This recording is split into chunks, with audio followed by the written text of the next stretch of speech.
यहूदियों के एक पर्व के समय यीशु यरूशलेम गए। यरूशलेम में भेड़ द्वार के पास एक तालाब था जिसे इब्रानी भाषा में बेथेस्दा कहते थे। उसके 5 बरामदे थे। इन बरामदों में बहुत से बीमार, अंधे, लंगड़े और सूखे हुए लोग पड़े रहते थे। लोग उस समय की प्रतीक्षा करते थे जब तालाब का पानी हिलाया जाता था, क्योंकि समय समय पर परमेश्वर का एक दूत तालाब के पास आता था और वह दूत तालाब में उतरकर पानी को हिलाता था। जब पानी हिलता था तब जो सबसे पहले उसमें उतरता वह अपनी बीमारी से चंगा हो जाता था। वहां एक आदमी था जो 38 वर्ष से बीमार था। यीशु ने उसे पड़ा हुआ देखा और यह जानकर कि वह बहुत दिनों से इस दशा में है, उससे पूछा, क्या तू चंगा होना चाहता है? हे प्रभु, मेरे पास कोई मनुष्य नहीं कि जब पानी हिलाया जाए तो मुझे तालाब में उतार दे, और मेरे पहुंचते पहुंचते दूसरा मुझसे पहले उतर पड़ता है।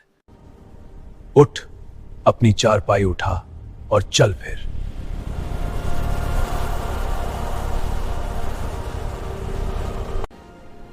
वह आदमी तुरंत चंगा हो गया। वह अपनी चारपाई उठाकर चलने लगा। लोगों ने यह देखकर आश्चर्य किया। उस दिन सब्त था। आज सब्त का दिन है, तेरे लिए चारपाई उठाना उचित नहीं। जिसने मुझे चंगा किया उसी ने मुझसे कहा, अपनी चारपाई उठा और चल फिर। वह कौन आदमी है जिसने तुझसे कहा, अपनी चारपाई उठा और चल फिर? पर जो चंगा हुआ था वह नहीं जानता था कि वह कौन है, क्योंकि भीड़ के कारण यीशु वहां से चला गया था। इसके बाद यीशु उसे मंदिर में मिला। देख, तू चंगा हो गया है, फिर पाप मत करना, ऐसा ना हो कि तुझ पर इससे भी बुरी विपत्ति आ पड़े। उस आदमी ने जाकर यहूदियों को बता दिया कि जिसने उसे चंगा किया वह यीशु है।